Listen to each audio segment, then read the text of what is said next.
Welcome to the final moments of the universe. But how is everything going to end? Is the life going to slowly drain from 1,000 cold, dead galaxies? Or will the stars get ripped apart by a wave of strange new matter? Or will everything contract down to a tiny point and then explode again in another Big Bang? Well, all of these possibilities are the subject of a new book by astrophysicist Katie Mack called The End of Everything. And be warned, some of the catastrophes she's about to describe really do make the coronavirus look like a walk in the park. In the book, I talk about 5 different possibilities, like the big crunch where the universe collapses on itself, or the big rip where it's torn apart by dark energy. There's the heat death of the universe, which is probably the most likely, where the universe just expands and expands and expands forever and gets colder and darker and emptier until everything sort of fades away. And then there are a few newer ideas that you can have this instability in the cosmos that causes something called vacuum decay. And then there's bouncing cosmologies where you have cycles of destruction and rebirth of the universe. Which do you think is the Mhm. weirdest, or maybe the worst? I think the worst would really be the big crunch.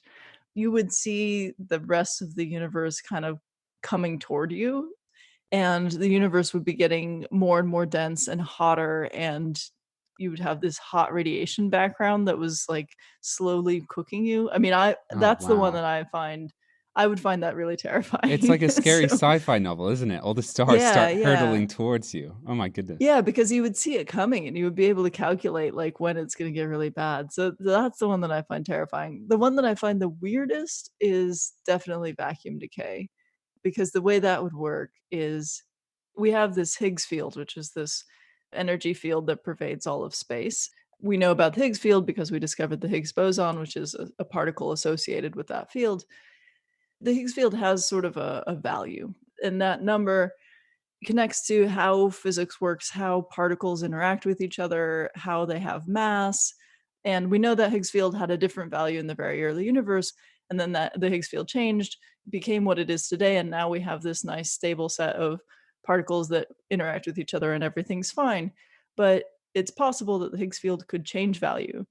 And if it did change value again, that would destroy physics as we know it. It would destroy particles as we know them.